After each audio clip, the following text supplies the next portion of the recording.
ဒီပွဲဆက်အနိုင်ကိုဆက်လက်ဖော်ဆောင်နိုင်မလားအမိုရင်နဲ့သူ၏တပည့်သားများညီကိုတွေအားလုံးပဲမင်္ဂလာပါခင်ဗျာစီယာတန်းဖော်ဘော channel ကနေပြန်လဲကြိုဆိုလိုက်ရပါတယ်ကျွန်တော် Manchester United အသင်းကတော့ကျွန်တော်ဒီရာသီမှာဆိုလို့ရှိရင်ရာသီအစအနည်းအမြင့်အတက်ကြိုင်နဲ့ကျွန်တော်တော်တော်လေးကိုကြမ်းတမ်းနေခဲ့တယ်ဒီအချိန်မှာဆိုလို့ရှိရင်နည်းနည်းလေးတော့ stable ဖြစ်နေပြီလို့ကျွန်တော်ပြောလို့ရတယ်ဒီအချိန်မှာကျွန်တော်တို့ပြီးခဲ့တဲ့တစ်ပတ်ဒီပြီးခဲ့တဲ့လပေါ့နော်ပြီးခဲ့တဲ့လအထိကျွန်တော်တို့အသင်းရဲ့အခြေအနေကရင်းရိုင်နေခဲ့တယ်ဆိုပေမဲ့ဒီပြီးခဲ့တဲ့အောက်တိုဘာလမှာဆိုလို့ရှိရင်ဆန်ဒါလန်ကို2-0နဲ့နိုင်တယ်ပြိုင်ဘက်လီဗာပူးကိုအန်ဖီမှာသွားပြီးတော့2-1နဲ့နိုင်ခဲ့တယ်ဘရိုက်တန်ကိုအိမ်ကွန်းမှာ4-2ဆိုတဲ့ရလဒ်နဲ့ဂိုးပြည့်ချေပြည့်အနိုင်ရရှိခဲ့တယ်ဒီလိုမျိုးရလဒ်တွေကြောင့်ပဲကျွန်တော် Manchester United အသင်းရဲ့နီးပြဖြစ်တဲ့ Ruben Amorim ကလည်းဒီအောက်တိုဘာလရဲ့မှာဒီအကောင်းဆုံးနီးပြတွေထဲမှာဒီ၄ယောက်ထဲမှာရွေးချယ်ခြင်းခံခဲ့ရတယ်ပေါ့နော်ဒါကကျွန်တော်တို့အသင်းရဲ့မှာလက်ရှိအခြေအနေလေးဖြစ်ပါတယ်အဲ့တော့ဒီနီးပြတယောက်ကဘလောက်မူတည်တယ်လဲနီးပြအပြောင်းလဲတွေဘလောက်ဒီ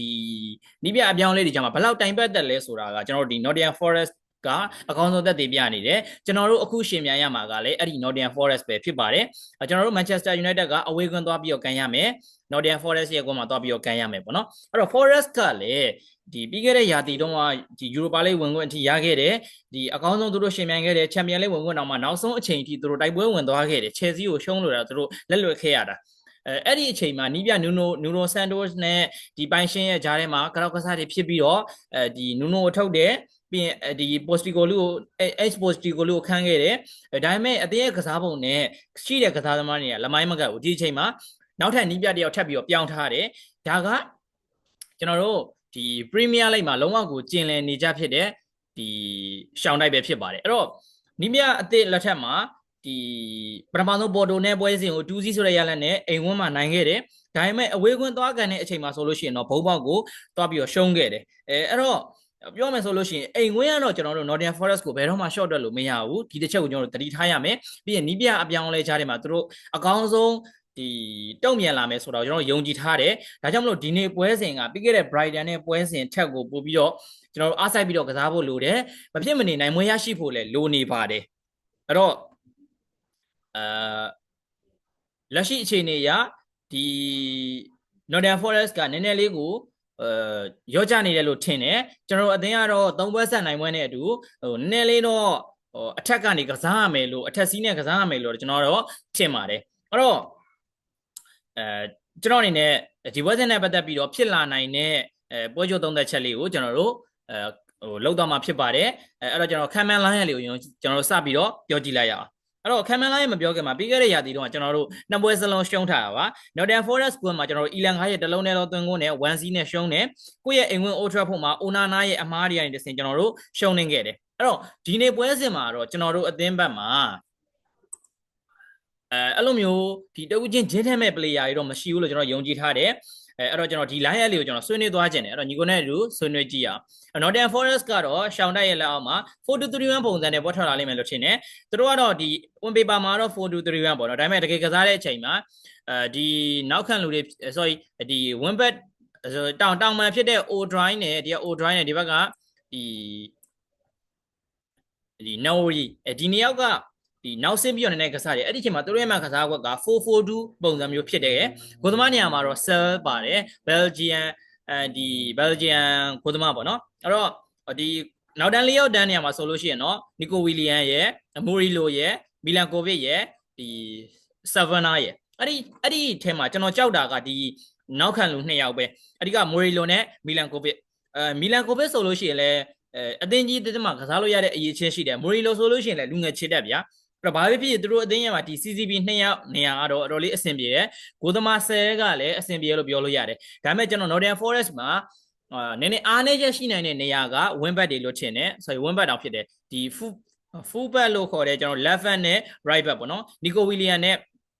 Savannah သူတို့နှစ်ယောက်ကအသက်ကလည်းငယ်သေးတယ်အတွေ့အကြုံကလည်းနည်းသေးတယ်ဒါကြောင့်မလို့ကျွန်တော်ကတော့ဒီ win back နေရာတွေကိုကောင်းကောင်းကြီးထိန်းချုပ်ကောင်းကောင်းကြီးဒီအတိုးအလုပ်တွေနဲ့ကစားပြီးတော့ကစားမယ်ဆိုလို့ရှိရင်ကျွန်တော်တို့အသင်းကိုရနိုင်ခြင်းရှိရလို့ကျွန်တော်ယုံကြည်ထားတယ်အဲ့တော့ကွင်းလင်မှာဆိုလို့ရှိရင်လည်း Elliot Anderson ရဲ့ Douglas Lewis ရဲ့ကို2ယောက်တန်းနေရာမှာတွဲထားတယ် Douglas Lewis လာဒီ rate ပါမလားကျွန်တော်တို့မပြောတတ်ဘူးဆိုပေမဲ့ပြီးခဲ့တဲ့ပွဲစဉ်မှာတော့ Douglas Lewis ကိုတုံးထားတယ်ကျွန်တော်တို့ဒီ physical ရှင်တဲ့အခါမှာ Douglas Lewis နဲ့ရှင်တဲ့အခါမှာကျွန်တော်အသာရနိုင်တယ်ဆိုပေမဲ့ Elliot Anderson က ခြေစောမိုက်မဆိုးတဲ့ player ဖြစ်ပါတယ်အဲ့တော့ဒါလို့တော့ကျွန်တော်တို့သတိထားရမယ်ပြီးအင်္ဂလန်မှာလည်းနေရာရနေတဲ့ player ဖြစ်တော့ Elliot Anderson လိုမျိုး player ကိုကျွန်တော်တို့ကောင်းကောင်းထိန်းချုပ်နိုင်မှရပါမယ်အဲ့တော့နောက်ထပ်ဒီရှေ့တိုက်စစ်3ယောက်နေရာမှာဆိုလို့ရှိရင်တော့ O'Dry ရယ် Gibbs White ရယ် Nowori ပေါ့နော်အဲ့ဒီ3ယောက်မှာဆိုလို့ရှိရင်3ယောက်စလုံးဂိုးသွင်းနိုင်တဲ့အရေးချင်းတွေရှိတယ် Gibbs White ဆိုလို့ရှိရင်လည်း away ball တွေလည်းကန်တတ်တယ်သူရဲ့မှဒီ keepers တွေလည်းအများကြီးထွက်တယ်သူရဲ့မှာဘောလုံးချင်းတွေကလည်းအရန်ကောင်းတဲ့အနေအထားမှာရှိတယ် O'Dry ဆိုလို့ရှိရင်လည်းသူရဲ့မှာပြီးခဲ့တဲ့နှစ်ကဆိုလို့ရှိရင်သူရဲ့အကောင်းဆုံးအနေအထားကိုရခဲ့တယ်ဗျာသူရဲ့မှာ way wide ကန်ချက်တွေအရန်လာတယ်ပြီးရင် Nowori ဆိုလို့ရှိရင်လည်းဒီယာဒီမှာပြောင်းလာရဆိုရင်ထိုက်တဲ့နှစ်လောက်တော့ဒီသူတို့အသင်းရဲ့မှာအခြေအနေနဲ့ဂိုးတော့သွင်းထားနိုင်တယ်ဗျာသူတို့လုံးဝတိုက်စစ်မှုနေရာမှာဆိုလို့ရှိရင်လည်း Jesus ရှိတယ်ပေါ့နော် Chris Wood မပါနိုင်တာကဒီနေ့ပွဲစဉ်မှာကျွန်တော်တို့အများကြီးအထောက်အကူဖြစ်ပါတယ် Chris Wood ပါရဆိုလို့ရှိရင်ကျွန်တော်အသင်းရဲ့နောက်တန်းနဲ့အမြင်ဘောတွေကျွန်တော်အားနေနိုင်ရရှိတယ်အဲ့တော့ဒီနေ့ပွဲစဉ်မှာဒီ Jesus ပေါ့နော် Jesus ပါလာနိုင်တဲ့အတွက်ကြောင့်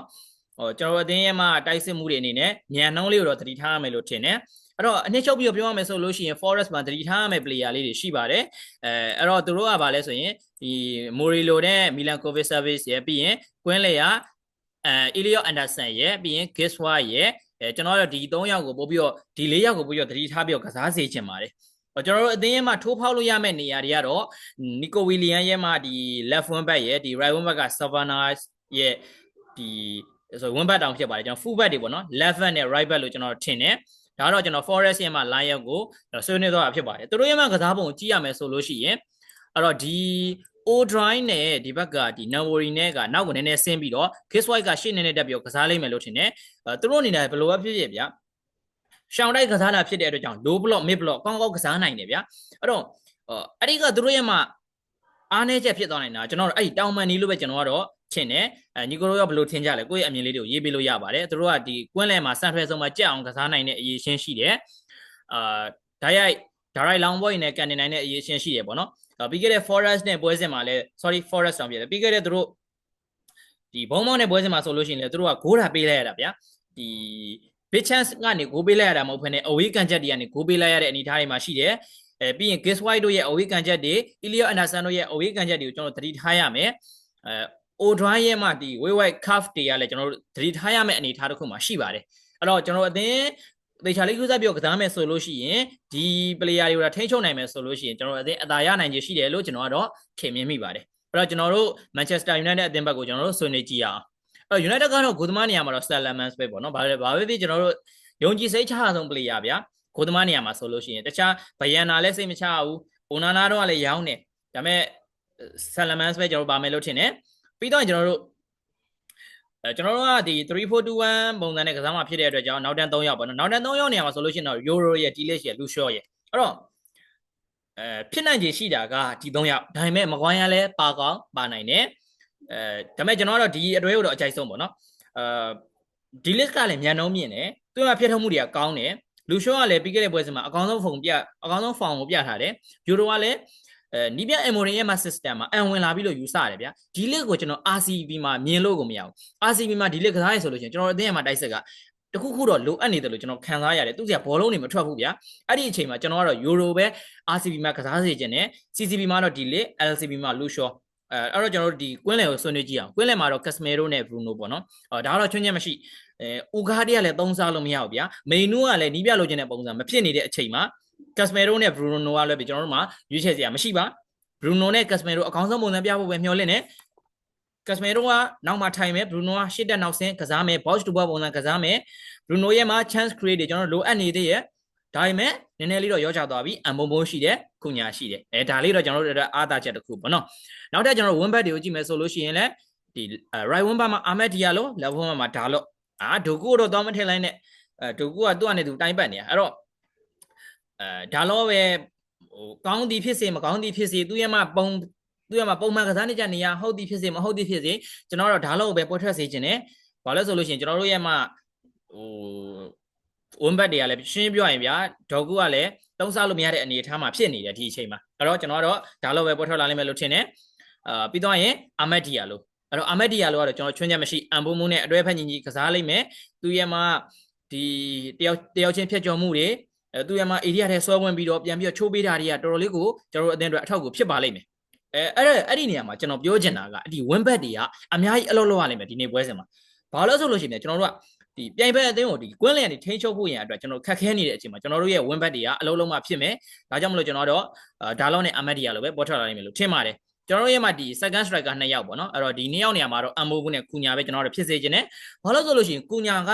ဂျင်းတဲ့ကြက်ထက်တွေမှာလှုပ်ရှားနိုင်တဲ့ player မျိုးမစ်စမောက်နေနေမှာသုံးမယ်ဆိုလို့ရှိရင်ကျွန်တော်တို့ကျွန်တော်တော့မထင်ဘူးသုံးမယ်လို့လည်းမထင်ဘူးသုံးလာမယ်ဆိုလို့ရှိရင်တော့ကျွန်တော်တို့နည်းနည်းတိုင်ပတ်သွားနိုင်တယ်ဘာလို့လဲဆိုလို့ရှိရင်မစ်စမောက်က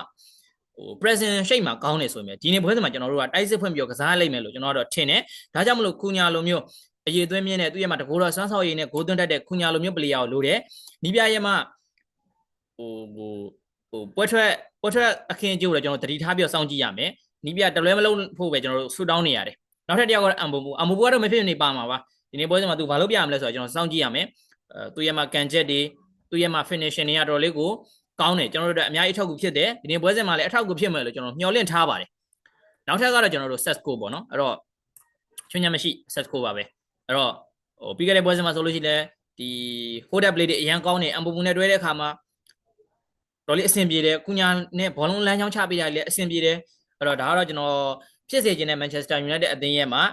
line ပဲဖြစ်ပါတယ်ဒီပုံစံမျိုးဖြစ်မယ်လို့လည်းကျွန်တော်တော့မျှော်လင့်ထားပါတယ်အဲ့တော့ကျွန်တော်တို့ဒီနှစ်သင်းရဲ့လက်ရှိဇယားလေးကိုကျွန်တော်တို့နည်းနည်းလေးပြောကြည့်အောင်လက်ရှိအမှတ်ပေးဇယားလေးမှာပေါ့နော်အဲ့တော့ United ကအဆင့်6 6ပဲကစား9ပွဲနိုင်တပွဲတည်3ပွဲရှုံးရာကို15ကို3ကိုပေါင်ပေးကို14ကို goal difference +1 နဲ့16မှတ်အမှတ်ပေးဇယားအဆင့်16အမှတ်ပေးဇယားအဆင့်6နေရာမှာရပ်တည်နေတယ် Nottingham Forest ကတော့အမှတ်ပေးဇယားအဆင့်18နေရာမှာရပ်တည်နေတယ်ကိုပဲကစားတပွဲပဲနိုင်ထားပါတယ်အဲ့ဒါလည်းသူတို့အိမ်ကွင်းမှာနိုင်တာပါဒါကြောင့်ကျွန်တော်သတိထားရပါလိမ့်မယ်2ပွဲတည်6ပွဲတည်ရှုံးထားပါတယ်အဲ့တော့နောက်ဆုံးပွဲစဉ်တွေမှာဆိုလို့ရှိရင်သူတို့နိုင်ထားတာဆိုလို့ပေါ်တိုတည်နေကိုပဲရှိပါတယ်အဲ့တော့ Nottingham Forest ရဲ့နောက်ဆုံးပွဲစဉ်တွေမှာဆိုလို့ရှိရင်အဝေးကွင်းမှာဘုံမောက်ကို2စီးနဲ့ရှုံးတယ် Chelsea ကိုအိမ်ကွင်းမှာ3စီးနဲ့ရှုံးတယ်ဒီ Chelsea နဲ့ပွဲမှာဆိုလို့ရှိရင်လည်းသူတို့ကစားပုံမစိုးဘူးเนาะအဲ့ဒီ player တွေအသုံးမချလို့တာ Nottingham Forest ကရှုံးသွားတာကျွန်တော်တို့ Manchester United အနေနဲ့ပေါ့ဆလို့မရတဲ့အနေအထားဖြစ်ပါတယ်နောက်ထပ် Newcastle ကိုအဝေးကွင်းမှာရှုံးတယ်ဒါတော့လက်ခံလို့ရတယ် Sunderland ကိုအိမ်ကွင်းမှာရှုံးတယ်အဲ့တော့ဒါတွေကတော့ Nottingham Forest အားနည်းချက်တွေလို့ကျွန်တော်ကတော့ထင်တယ်ဒီသွင်းကိုဆိုလို့ရှိရင်လည်းသူတို့ပေါ်တိုနဲ့ပွဲစဉ်မှာစပြီးတော့ဂိုးသွင်းနိုင်တာဗျာ Premier League မှာဆိုလို့ရှိရင်သူတို့တော်တိုင်ပတ်တယ်ဘန်လီနဲ့ပွဲစဉ်မှာတော့မှသူတို့တကိုးပဲသွင်းနိုင်ခဲ့တယ်ဆိုတော့သူတို့အတင်းရဲမှာတိုက်စစ်စွမ်းဆောင်ရည်ကမေကွန်းထုတ်ခြင်းစရာအခြေအနေမှာလို့ကျွန်တော်ကတော့ထင်မြင်မိပါတယ်အဲ့တော့သူတို့သွင်းထားတဲ့သွင်းကိုကတော့ Nottingham Forest က9ခုပဲသွင်းတယ်18ခုတီပေးထားပါတယ် Goal difference က -12 ပေါ့နော်သူတို့အဓိကတော့ဂိုးမသွင်းနိုင်တာဗျာ Forest ကအဲ့တော့ဒါတော့ Nottingham Forest ရဲ့စွမ်းဆောင်ရည်ပဲဖြစ်ပါတယ်အဲ့တော့ဒီပြန်ပြီးတော့ခြုံပြီးတော့ပြောရမယ်ဆိုလို့ရှိရင်တို့အိမ်ကွင်းမှာဆိုလို့ရှိရင်ကစားခဲ့တဲ့ပွဲစဉ်တွေကျွန်တော်နည်းနည်းလေ့လာကြည့်ရတို့ Brentford ကို 3-1 နဲ့နိုင်တယ်ဗျာအိမ်ကွင်းမှာပြီးသွားပြီဆိုလို့ရှိရင်တို့အိမ်ကွင်းမှာ Sunderland ကိုရှုံးတယ်ဗျာ1-0နဲ့ပြီးရင် Chelsea ကိုရှုံးတယ်ဗျာ3-0နဲ့အဲ့နော်အိမ်ကွင်း3ပွဲရှိသွားပြီနောက်ထပ်တစ်ပွဲကအိမ်ကွင်းက Sunderland ကိုရှုံးတယ် Chelsea ကိုရှုံးတယ်ဝက်ဆန်ကို3-0နဲ့ရှုံးတယ်ဗျာအဲ့တော့ဝက်ဆန်ကိုရှုံးတဲ့ပွဲစဉ်တွေဆန်နာလန်ကိုရှုံးတဲ့ပွဲစဉ်တွေကလက်ခံလို့မရဘူးဆိုပေမဲ့ဘုံမောက်ကိုရှုံးတဲ့ပွဲစဉ်ချယ်ဆီကိုရှုံးတဲ့ပွဲစဉ်တွေကသူတို့အသင်းရဲ့မှာအခြေအနေနဲ့နီးပြအပြောင်းလဲနဲ့သူတို့ဒါရှုံးထိုက်တဲ့အခြေအနေလို့ကျွန်တော်ယူဆထားလို့ရတယ်ကျွန်တော်တို့အသင်းရဲ့မှာအဝေးကွင်းအခြေအနေကိုလည်းကျွန်တော်တို့နည်းနည်းမေ့ထားလို့မရဘူးပေါ့နော်လေးဝဲကစားထားတဲ့အချိန်မှာတော်တော်လေးကိုအန်နေရများပါတယ်တပွဲပဲနိုင်ပြီးတော့တပွဲတည်ကြပြီးတော့နှစ်ပွဲတီရှုံးထားပါတယ်ကျွန်တော်တို့နိုင်တဲ့ပွဲစဉ်တွေကလီဗာပူးကိုနိုင်တယ်ဒါကတော့ကျွန်တော်တို့အားရစရာပဲဒါပေမဲ့ Brentford လို့အသင်းမျိုးကိုရှုံးထားတယ်နော်3-1နဲ့ကျွန်တော်တို့အသင်းက short dot ဟိုဒီ